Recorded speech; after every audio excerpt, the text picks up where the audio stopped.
Today's headline is They Named Him Corbett. The subheadline says, he was a fighting bear who knocked out 4 men before his end came. This article came from Roulette, Pennsylvania on August 21st. It says, Corbett is dead. He fought a good fight. He fought several good fights, but now he's dead. Corbett was a bear. He was not a very heavy bear as to flesh, but he carried more than a ton of sand. No fewer than 4 able-bodied men are limping painfully about Swamp Mills on the Cinemahoning, glad that they are living evidences of what that bear had in him. Until a week or so ago, nobody in the Swamp Mills district had any idea that bears were fond of oats. They don't know yet whether all bears are, but they know that one bear was. John Giles, who lives on the north edge of Swamp Mills, sowed a field of oats this season. Just as the grain was getting ripe, he discovered that something or other was pasturing on it at night. This puzzled Giles, and one evening, just about sunset, he took his gun, got Joseph Webb, a neighbor, to go along with his gun, and went and hid on the edge of the oat field. Neither Giles nor Webb had any idea what they were going to discover. So when as the shades of evening were falling, they saw a slick and saucy-looking bear come out of the woods that border one side of the field and begin to regale himself with many grunts and snorts of satisfaction on the oats. Both Farmer Giles and neighbor Webb were more surprised than can be imagined. But the way the bear mowed and thrashed and garnered those oats soon brought Giles to his senses. He rose and pointed his gun at the bear. So did neighbor Webb. The bear was only 20 yards away. He saw the hostile array of men and guns at once, and rose himself. He stood on his hind feet and growled, and snapped his jaws and showed his teeth. Giles and Webb fired. The bear dropped instantly on all fours and ambled toward the woods. Better follow him? Asked Farmer Giles. Certainly, replied neighbor Webb. He's chock full of lead and can't go far before he turns his toes up. The bear disappeared in the woods, and the 2 men hurried after him. Farmer Giles got into the woods just ahead of neighbor Webb, but had taken only 2 or 3 steps onward when the bear reared up from behind a clump of bushes, not 3 feet away. Before Farmer Giles could turn, the bear squared off at him. Neighbor Webb saw the whole thing and says it beat anything he ever heard of.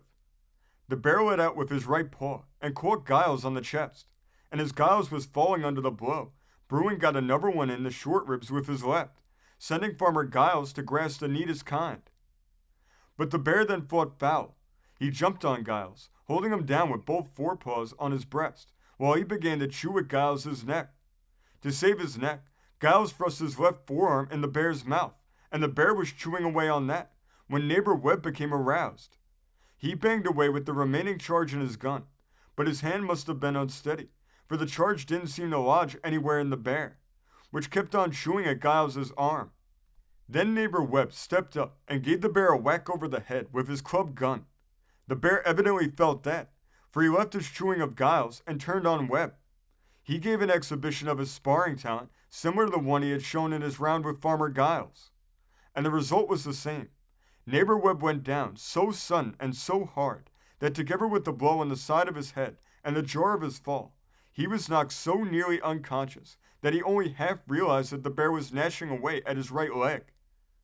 He doesn't know how long that was going on, but after a while, when he had got back his scattered senses and raised his head to take a cautious look around, all he saw was Farmer Giles sitting near him, looking very white and holding his left arm tenderly in his right hand. Then neighbor Webb sat up. From the way he felt, he knew that he was in just as bad a state as Farmer Giles. Where is he? He presently faltered, addressing Farmer Giles. I don't know, was the weak rejoinder, but he's gone. Hadn't we better go too? Said Webb. I think we had, replied Farmer Giles.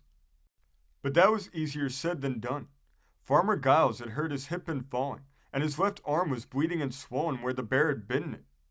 Neighbor Webb found that his right trouser leg was torn away, and that there were 6 deep and well-distributed impressions of the bear's teeth in his leg.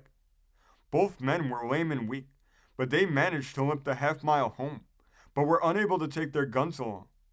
Their story, borne out as it was by the evidence of their hurts, made a big sensation at Swamp Mills, and half a dozen men got ready to start out next morning and run the audacious bear down and get his scalp. Among these hunters were Albert and Joe Austin. The party entered the woods and separated in pairs. Bert and Austin keeping together, not more than 100 yards from where Giles and Webb had had their little circus the evening before. The bear rose from behind a log, right in front of Bert and Austin. He got over the log and squared off and down Bert so quick after his unexpected appearance that neither hunter had the time to think of his gun.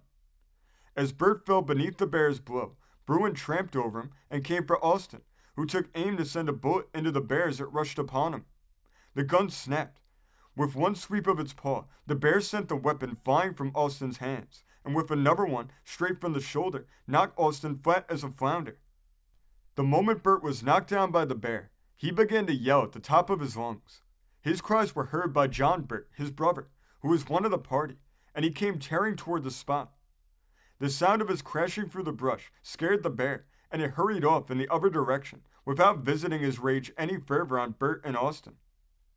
But he had done enough. The blow he had given Austin knocked that hunter's shoulder out of place, and as he trampled over Bert to get at Austin, he had paused long enough to scrape his claw down along one of Bert's legs, with sufficient pressure to scrape a good deal of the flesh with them. So far as the bear hunt for the rest of the day was concerned, Bert and Austin were out of it, and helped by Bert's brother, they struggled back home to present more evidence of the bear's existence and pugnacity.